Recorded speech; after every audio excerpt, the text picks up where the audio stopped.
Beba sida beketuan kita bebada pa pa pa pa pa pa pa pa.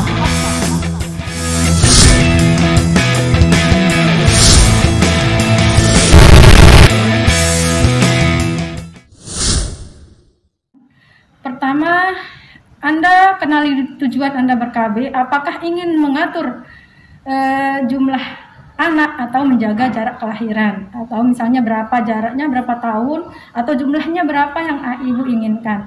Kemudian, apakah saat ini ibu dalam keadaan menyusui atau tidak.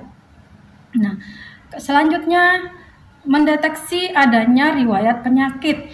Sebelum memilih alat kontrasepsi, kita harus tahu dulu kita memiliki riwayat penyakit apa, seperti yang tidak boleh terjangkit penyakit kuning atau hepatitis, perdarahan dari vagina yang tidak diketahui penyebabnya, tumor, IMS, HIV AIDS. Jadi itu adalah kontraindikasi atau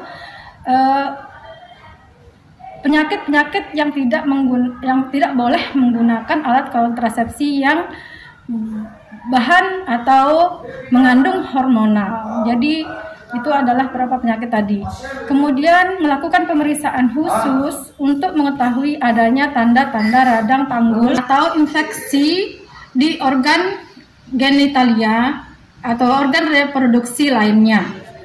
Ya, seperti tadi radang, infeksi, IMS atau infeksi menular seksual, itu harus pemeriksaan khusus ke petugas kesehatan atau dalam hal ini kami di sini adalah bidan.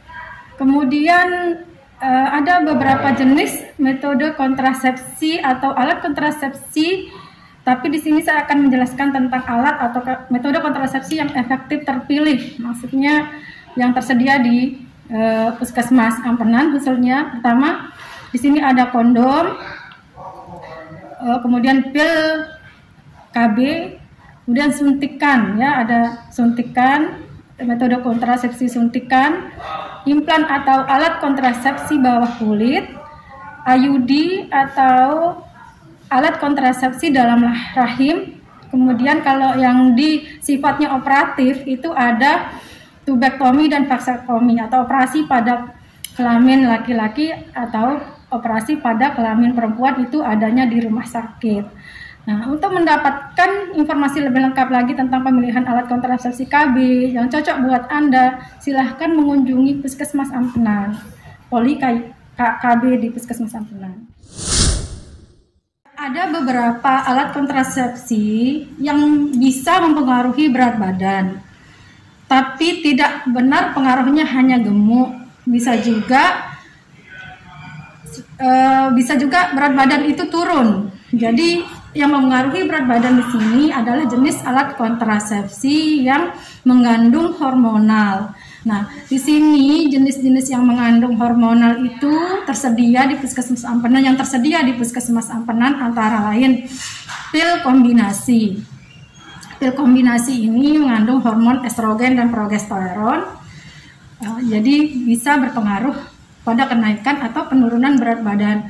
Itu tergantung dari individunya. Jadi kalau individunya cenderung genetiknya gemuk, maka dia akan mempengaruhi hormon estrogennya akan mempengaruhi kepada peningkatan berat badan. Dan selanjutnya ada suntikan, ya, suntikan 3 bulan yang ada di puskesmas, yaitu isinya depo progesteron asetat. Jadi kandungannya adalah hormon progesteron. Di sini dilakukan penyuntikan akan masa kerjanya selama 3 bulan. Itu dilakukan suntikan di dalam otot atau intramuskuler. Kemudian kalau mengenai selanjutnya yang pengaruhi berat badan yaitu implan, alat kontrasepsi bawah kulit. Itu mengandung hormonal juga, atau implan, disebut implan yang umum dikenal oleh masyarakat. Kami jawab tidak, ya pemirsa. Jadi tugas bidan yang melayani di puskesmas yaitu pertama, melayani ibu hamil, melayani ibu bersalin, melayani ibu nifas, pelayanan bayi dan balita, pelayanan KB, Ya, seperti tadi yang ada pertanyaannya itu, pelayanan kesehatan reproduksi remaja, masa pramenopause, menopause, dan klimakterium. Kemudian membuat laporan dan analisa program kesehatan ibu dan anak serta KB. Selanjutnya pelayanan lainnya yang sifatnya integrasi dengan tenaga kesehatan lainnya. Selanjutnya melaksanakan tugas lainnya di luar tugas pokok yang diperintahkan oleh atasan, misalnya menjadi penanggung jawab upaya seperti penanggung jawab upaya kesehatan masyarakat, penanggung jawab upaya kesehatan perorangan, ataupun upaya peningkatan mutu puskesmas. Nah, demikian penjelasan saya terkait pertanyaan yang masuk melalui media puskesmas kami.